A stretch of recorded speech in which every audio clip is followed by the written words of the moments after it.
મને ક્યારેક એમ લાગે, પેલા તો જોઈ લે કે તારા નસીબમાં નહીં હોય.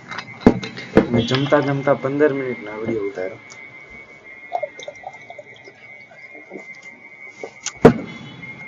પણ એમાં અવાજ જ ન આવ્યો. એટલે કે એમાં માઇક્રોફોન જ બંધ હતું, એટલે એમાં કાંઈ સંભળાણું જ નહીં.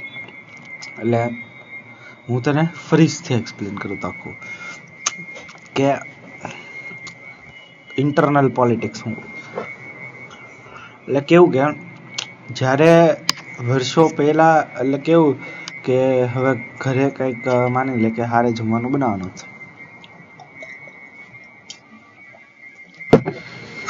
તો મારી મમ્મીને કામ ન, એટલે કે પગ નથી, મીન્સ કે આમ કામ ન થાય એમ. રીઝન કે એને પગમાં પ્રોબ્લેમ છે, ઓપરેશન છે. અને એ શું કામ છે? અશ્વિન કાકાને લીધે. કારણ કે વર્ષો પહેલા જ્યારે, એટલે અશ્વિન કાકાના લગ્ન નહોતા થયા ને, ત્યારે આ જે અશ્વિન કાકા હતા ને, તો એને કેવું કે ભાઈ વીકમાં જ્યારે સન્ડે હોય ને, તો સન્ડે ફરસાણ કે એવું કંઈક જોઈએ જમવા હાટું, કે સવારમાં ઘરે જ બનાવવાનું હોય, કે ખમણ, ઈદડા, વોટસેવર, જે ફલાણું ઢીકડું પૂછડું જે ખાવું હોય. અને બનાવતા, પણ એકવાર એવું થયું કે ભાઈ બનાવવાનું ન બને હોય એમ. એક સન્ડે એવો હતો ન બનાવ, પેલું જે ઓલું શેરડીનું રાડું ઓલું આવે ને, શેરડીનું રાડું, તો એ આખું ઘા કર્યું અને એ સીધું ગયું મારા મમ્મીને પગમાં. તો ત્યારથી મારા મમ્મીને એટલે પગનો પ્રોબ્લેમ છે કે ભાઈ, અને ઓપરેશન થાય પણ હું કામ નથી કરાવતા, કે પછી કેવું થાય કે એ જે ઓલું છે ને પગ આમ થતો હોય ને, તો ત્યાં આવી રીતના એલ શેપમાં ઓલું લાગી જાય, પેનલ ઓલું હું પ્લેટ લાગી જાય, તો પછી પગ આમ જે થાય ને એ ન થાય, એટલે પછી આમ ફિક્સ જ હાલવું પડે. તો એટલે નથી કરાવતા. તો હવે કેવું છે ભાઈ, એવો બધો પ્રોબ્લેમ હતો, તો આ અશ્વિન કાકાએ એવી રીતના માર્યું ને વાગી ગયું ને વોટ જે ફલાણું ઢીકણું થયું, પતી ગઈ વાત.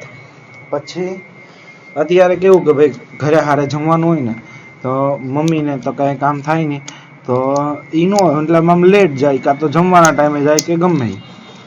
તો એટલે મોટી અમ્મીની તો ભેગા હોય, એ બે બનાવતા હોય, એટલે વાતું કરે ગામમાં, ભાઈ અસ્મિતાને તો આમ ને અસ્મિતાને તો તેમ ને ઓલું પેલું ઢીકડું પૂછડું, એ વાતું કરે.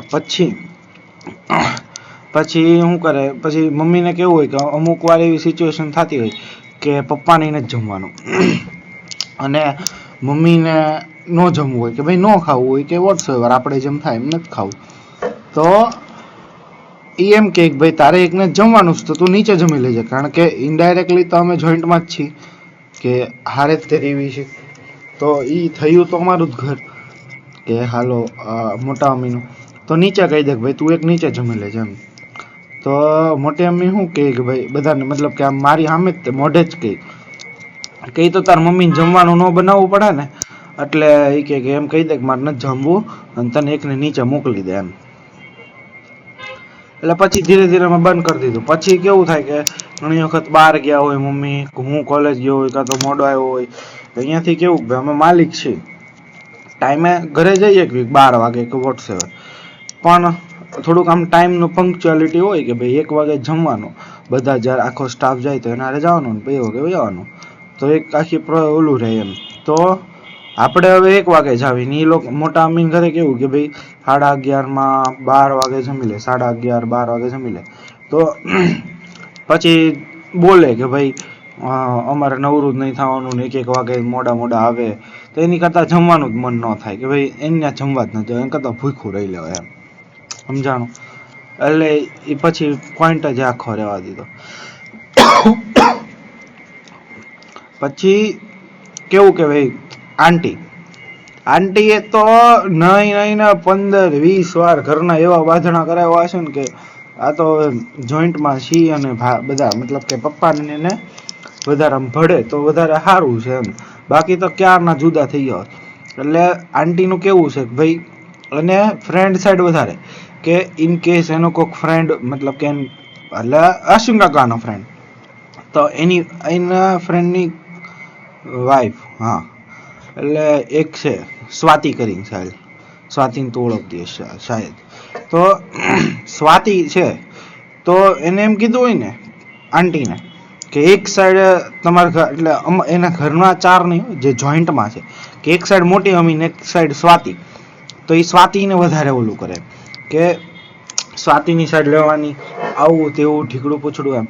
એટલે એને એ નથી ખબર પડતી કે આપણે ઘરના કોણ કહેવાય, બહારના કોણ કહેવાય, કોણ સારું કહેતું હોય, કોણના ઓલામાં પેલું ઠીકડું. હાલ ફ્રેન્ડનું હોય પણ ઘરવાળા તો પહેલાં વધારે હોય ને એમ. તો મેં તને એકવાર કીધું હતું ભરતભાઈને લીધે બહુ બાંધવાનું થયું છે ખબર. તો એ વાત એવી હતી કે હવે આ જો પહેલાં તો હું છે ને મોટી અમ્મીથી ચાલુ કે મોટી અમ્મીનો અત્યારે ફ્લેટ બને, તો ફ્લેટની અંદર કેવું છે કે એ કે એણે કેવું કર્યું એ તું ખાલી જો કે આખા ફ્લેટની અંદર જેટલા જ લોકો લેતા હોય ને તો એ બધાને ઘરે જાય અને ચેક કરે કે ભાઈ હું આ બિલ્ડરે આપ્યું છે અને હું પ્રોબ્લેમ આવે છે એમ. એટલે ઘણા લોકો એમ કીધું કે આમ કરે આમ ન કરે, આમ કરે આમ ન કરે. તો એણે ખાલી એટલા વસ્તુ એટલી હાટું જે પ્લેટફોર્મ હોય ને આપણે, તો એ પ્લેટફોર્મ એટલો ટૂંકો હતો જે બિલ્ડર આપ્યો હોય ને બનાવીને ફ્લેટની અંદર, તો એ એટલો ટૂંકો હતો. તો એ પ્લેટફોર્મને આખો તોડાવી નાખ્યો. એટલે એણે પૂછ્યું કે ભાઈ આવી રીતના છે ને મારે તોડાવો છે.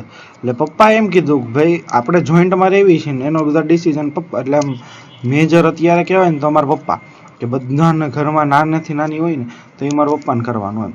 હા એ મને આપી દે એ વસ્તુ અલગ છે કે નાની નાની વસ્તુ મને આપી દે. હવે મોટી મોટી જ્યાં એને પૈસા દેવાના હોય તો એ બધું એની પાસે હોય. તો એને વાત કરીને પપ્પાએ એમ કીધું કે ભાઈ જો પછી પાછળથી એવું થાય કે ભાઈ રાજુભાઈના હાથમાં હતું અને એને અત્યારે કરવાનું દીધું ને ઓલું ને તેલું, પછી મારે સાંભળવું નથી એમ. એટલે તમારે જે કરવું હોય ને તમારે કરો. તો એને એટલું હાટું એ આખો પ્લેટફોર્મ તોડાવી નાખ્યો. એટલે જે ઘરમાં પ્લેટફોર્મ બનેલો હોય ને આખો તોડાવી નાખ્યો અને નવો બનાવ્યો એટલો મોટો, જેનું બિલ આવ્યું 2.5 થી પોણા, મતલબ કે 2,50,000 જેવું. તો હાલ કોઈ વાંધો નહીં. પછી એવો કેસ આવ્યો કે કિચન આ બાજુ, એટલે કિચન ક્યાં, બાથરૂમ જે વોશરૂમ હોય ને કોમન વોશરૂમ એ આ બાજુ ને વોશ બેઝિન આ બાજુ. તો એ કંઈક મારે આવી રીતના નથી જોતું, મારે વોશ બેઝિન આ બાજુ જોતું છે ને વોશરૂમ આ બાજુ જોતું. તો એ બે ફેરવું એનું 6 લાખ રૂપિયા બિલ, એટલે 5-6 લાખ રૂપિયા એના તોડા પહેલાં જે જૂનું હોય બિલ્ડર આપ્યું હોય એ તોડાવાનું, પછી નવું આખું બનાવવાનું, તો એના 6 લાખ રૂપિયા 7 લાખ રૂપિયા. તો એમ કરીને હવે તારે જો ઇન કેસ 2 BHK નો ગમે એવો ફ્લેટ હોય ને તો એને આમ લક્ઝરીમાં લક્ઝરી તારે ફર્નિચર કરાવવું હોય ને તો એ હોય કે 8 થી 10 લાખ રૂપિયા, કે 8 લાખ રૂપિયા એટલે ઇનફ મની, કે એમાં તારે જેવું કરાવવું ને એવું કરાવીએ કેમ.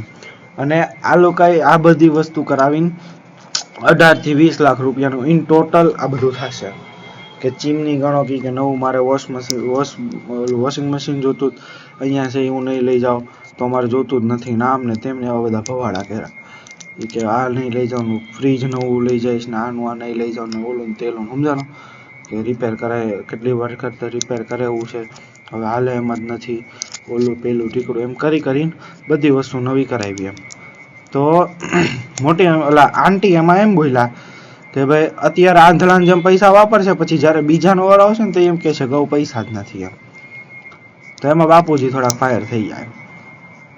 તો હા જો હવે આંટીનું, તો એક દિવસ રાત્રે ત્યાં અમારા ઘરે જમવાનું હતું, કંઈક બનાવ્યું હતું XYZ, હવે મને યાદ નથી. તો ત્યારે ફ્લેટની વાત થઈ કે ભાઈ હું કરવાનો છે. તો આંટીએ સિલેક્ટ કર્યો તો નહીં 8-9 નંબરનો ફ્લેટ હતો અને એની બાજુમાં એક 22 માળનું બિલ્ડિંગ હતું, રિવર ટચ, એટલે કે આપણે તાપી નદી જે છે ને એને ટચ બિલ્ડિંગ 22 માળનું હતું અને એમાં 20મો માળ એક ખાલી હતો. તો બાપુજી એમ કીધું, હવે એ 20મા માળવાળો તો ઓબ્વિયસલી મોંઘો હોય, 10-12 લાખ રૂપિયા મોંઘો હતો. તો બાપુજી એમ કીધું કે એ મોંઘાવાળો છે ને એ લ્યો. એનું કારણ એ હતું કે ભાઈ જ્યારે વેચતી વખતે કે કંઈ પણ એવી સિચ્યુએશન આવે જ્યારે આપણે એ ફ્લેટ કાઢવો પડે તો એ 20મા માળવાળો વહેલા વેચાઈ જાય અને જેટલાનો લીધો હોય ને એટલાનો જ વેચાય, કારણ કે એ ફ્લેટની વેલ્યુ થાય. હવે આજે 9મા માળવાળો છે અને તું અત્યારથી લઈને વર્ષ પછી વેચવા જા ને તો અત્યારે 70 લાખ રૂપિયાનો લીધો ને તેના 60 જ આવે એમ, અને વેચાતાય વાર લાગે કે કોઈ લેવા તૈયાર ન થાય જલ્દી એમ. ઓલો તો હું વ્યૂ વાળો હોય, તાપીનો વ્યૂ હોય એટલે કોઈક ઇન્વેસ્ટમેન્ટ હાટું લઈ લે એટલે વધારે માર્કેટ હોય એમ. તો એને નક્કી કર્યું હતું કે ભાઈ 9મો લેવો, તો એ કે આ બધા હું કામ નક્કી કરે મારું, એને મગજમાં એમ હતું કે ઇફ મારે જ રહેવું છે ને મારે જ લેવાનો છે તો આ બધા હું કામ નક્કી કરે છે એમ, ઈ એને પ્રોબ્લેમ.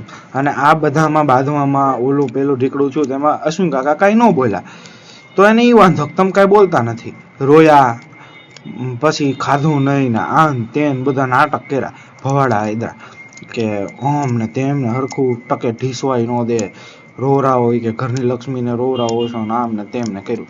પણ અમે એક કહ્યું કાંઈ એટલે કાંઈ નહોતું બોલ્યા, ખાલી એક સજેશન આપી હતી કે આવી રીતના કરાય. તો એ કે રમેશભાઈ એક વાત કહો, તો બાપુજી કીધું હા વાંધો નહીં, શાંતિ સાંભળ્યો તો બાપુજી કીધું હા બોલો. કે હજી અહીંયાથી કોઈ રહેવા નથી ગયું, આમ નથી થયું, તેમ નથી થયું. એ પહેલાં તમે એમ કહો છો કે વેચવો કરો છો, તો કોઈક માણસને ત્યાં રહેવા તો દો એમ. પણ ત્યારે તો બાપુજી સાચા હતા, એ મને ખબર છે કે ભાઈ ઇન કેસ કાલ જાગીને અશ્વિન કાકા કે ન થાય નારાયણ ને કંઈક થયું હાલ, તો પછી ફ્લેટ વેચાય રે કેદી. હવે પૈસાની જરૂર અત્યારે હવે ફ્લેટ વેચવા કાઢો અને 9મા માળવાળો 6 મહિને કોઈ ગ્રાહક મળે ને વેચાઈ જાય, તો એ 6 મહિના પછી પૈસા કામના શું એમ. ઓલો રિવર વ્યૂ વાળો હોય તો તરત કોઈક મોટી પાર્ટી હોય તો એ તરત લઈ લે એમ કે હાલો ભાઈ મારે રહેવાનો જ હોય તો ઇન્વેસ્ટમેન્ટ આટું રહી લે એમ. ઓલો તો કોઈ 9મા માળવાળો કોણ લે એમ. અને મોંઘો હતો એવું નહોતું કે ભાઈ સસ્તો છે, મોંઘો લઈ દેતા હતા તો એને વાંધો ભાઈ મેં સિલેક્ટ કરેલો. તો પછી બાપુજીએ કીધું કે એલા ભાઈ તમને ખબર ન પડતી હોય ને આ બધામાં, તો બાયુને આનથી આઘું રહે. હવે ઇન્વેસ્ટમેન્ટ ક્યાં કરવું એ બધું બાપુજીને એ બધાને વધારે નોલેજ હોય એમ, એટલે જેન્ટ્સને, કારણ કે એ ગામમાં રખડતા હોય. હવે લેડીઝ લોકોને એ બધું ઓછું ખબર હોય એમ. હવે એમ કે ભાઈ ચા હોય તો એમાં આદુ નખાય કે ન નખાય, તો એ લેડીઝને વધારે ખબર પડતી હોય, તો એમાં જેન્ટ્સને ન બોલે. તો એમાં પછી એવું ન હોય કે ભાઈ તમે અમારું ગણતા નથી ને આન તે. તો આંટી એમ બોલ્યા કે ભાઈ તો અમારે રહેવું છે, અમે કેવી એમ કરવું જ નથી, તો અમને પૂછો છો શું કામ એમ. તો એમાં પાછું વધારે થયું એમ, તો પાછા રોયા ને આન તેન બધું કર્યું. પછી વાત એવી આવી કે હવે મારે ફ્લેટ જ નથી લેવું એમ. અને બીજી વસ્તુ એ કે એને ઘરના જે કહેતા હતા ને એ પ્રોબ્લેમ હતો કે હું કામ આમ કહો છો હું કામ તેમ કહો છો. પણ એને શું કરવું હતું કે એના ભાઈઓ મતલબ કે એના મામા એટલે યશલાના 2 મામા, કે હું કાનાને રાકેશને બતાવી જાઉં, મનીષને મોકલીશ, ભરતને મોકલીશ, એ બધા એકવાર જોઈ લે પછી આપણે ફાઇનલ કરશું. એટલે કે પર્સનલ નથી કહેતો કે ભાઈ આવી રીતના તારા પપ્પાનું તારા ઘરનું, પણ એને આમ ઘરનું કરતા એને બહારના વધારે હાવલા લાગ્યા. હા એ વાત છે કે હગા ભાઈઓ છે 2 યશલાના મામાની, એને બતાવે ને પછી લે. પણ એ બધું ક્યારે હોય કે જ્યારે અહીંયા કોઈ ડિસિઝન લેવા વાળું ન હોય. સમજાણું કે અમારા ઘરમાં કોઈ ડિસિઝન લેવા વાળું નથી ને આંટી એના ઘરના પૈસા લઈ છે, તો હવે અહીંયા અશ્વિન કાકા છે, અશ્વિન કાકાના બીજા મોટા ભાઈઓ છે, તો એ ડિસાઈડ કરે છે. તો ન્યા એને ઓલી બધી કરવાની ક્યાં નીડ જ આવે એમ કે ઇન કેસ કે હાલ અહીંયા કાંઈ ન હોય તો બરોબર છે એમ. તો બાપુજીએ એમ કીધું કે ભાઈ તો અમે કેવી છીએ તમને નથી બેસતું, તો એ લોકો કહેશે તો એ તમને બેસી જાય એમ. એટલે કે જેટલા લોકોને વધારે બતાવી તો એ વધારે કહે ને તમને એમ, એટલે વધારે રાય આપે એમ. તો એટલે તાર પપ્પા ગયા હતા, પછી એમાં ને એમાં બાંધવાનું થયું એમ કે તમને ભરતભાઈ ને ઓલા સહીલો ને બધા કે વધારે ગમે છે, વોટ્સો જે ફલાણું ઠીકડું ના તેમ, અને અમે રાય દેવી છીએ તમારે નથી લેવી. તો પછી તો એને જ બતાવી દો એમ. એ પ્રમાણમાં થોડુંક બોલાચાલી થઈને પછી હાલવા વાળી વાત આવી કે રોજ ટોસાવશો ને હાલવા, અહીંયા ઘરની જવાન છોકરીઓ છે ત્યાં ધ્યાન નથી દેવાતું, કે ઘરે મૂકીને વયા જાવ છો, એ શું કરે છે, કોની યાર વાત કરે છે, ફોનમાં પડી હોય આખો દિવસ, નથી કંઈ કામ ઢંગનું આવડતું, કે કચરા પોતા કરવાનું કીધા હોય તો આમ કરીને વહી જાય ને તેમ કરીને વહી જાય, નથી રોટલી હરખી બનાવતા આવડતી. તો એ બધું ધ્યાન આપો ને કોની યારે વાત કરે છે ને શું કરે છે ને, કે ભાઈ બીજું કંઈ નથી કે ત્યાં ધ્યાન દેવાની જગ્યાએ ત્યાં હાલવા જાય વળી એમ કીધું કે ભાઈ હાલવું જ છે તો અહીંયા ને સોસાયટીમાં હાલો ને એમ. એટલે એ બધાને ફેમિલીમાં વાત થઈ કે આવી રીતનું છે એમ. પણ આને હવે હોય કે ભાઈ ફ્રેન્ડ સર્કલ છે, ઓલું છે, પેલું છે, તો બસ. અને પછી તો શું કે એનું તો શું કામ માને બધા કે ભાઈ કામ કરે છે, એટલે કે અમારા ઘરમાં કેવું મારા મમ્મીથી કામ ન થાય, મોટી મમ્મીને કમર દુખે કે કમરમાં એને દુખાવો છે, તો ગામડે જે બંગલો છે એ સાફ કરવા, મતલબ કે વર્ષે એકવાર જ્યારે દિવાળી જ આવી તો એ સાફ કરવો પડે, તો એ વહેલા જાય, એવું બધું હાલતું હોય. તો એ આમ કામ કરે ને કે એને જે કહો ને એ કામ પતાવી દે એમ. એટલે બધા વધારે સાંભળી લે, તો એમાં એ ફાસ્ટ થઈ જાય. કારણ કે અશ્વિન કાકા એટલા એક્ટિવ નહીં કે રાયડું નાખી લે કે હવે કેવું કે આપણે ઘરમાં કેવું હોય કે તાર મમ્મી કંઈક ખોટું કરે તો મીન્સ કે આમ કંઈક ઊંધું કે આ તેન બધું હાલતું હોય તો તાર પપ્પા એને ખીજાય કે વોટ્સએવર બોલે કે કંઈક કે તો ખરી જ તે હાલ કે તાર પપ્પાનું વધારે હાલતું હોય કે ડિસિઝન મેકર મેઇન ઘરમાં તાર પપ્પા હોય, પણ એના ઘરમાં આંટી છે એમ કે પરિતા આંટી કે ને માલે અશ્વિન કાકા ઇન કેસ એકવાર ના એ પાડી દે ને કે નથી જ જવાનું તો આંટી કેમ કે ને આમ ખાલી આમ કરે ને ત્યાં ઈ હાલવા મળે એમ. તો પછી જે માણસ બોલતો નથી, જે માણસને કાંઈ જે માથાકૂટમાં નથી પડતો કે એના ભાઈઓ, હા એની રિસ્પેક્ટ એના ભાઈઓની એમ કે મારો મોટો ભાઈ છે હું શું કામ એની સામે બોલું એમ. અને આંટીનો વાક હતો ને ખીજાતા હતા એમ કે ભાઈ તમે ન બોલો ને આમ ને તેમ ને જે સારું પડતું હોય એ કરવાનું હોય એમ, પછી ઓલો લઈને પછી હેરાન જ થવું હોય તો એ વસ્તુ ન કરાય એમ. તો એ કે તમે બોલ્યા કેમ, એટલે જે નથી બોલતું એને બોલાવો, જે નથી બાંધતું એને બધા હોય કે તમારી હાટું બાંધો, પણ જે નથી જ બાંધતું એને શું કામ વચ્ચે પડાવવો છે, માણસને બગાડવો છે એમ. એટલે આવી બધી વસ્તુ હાલતી હોય.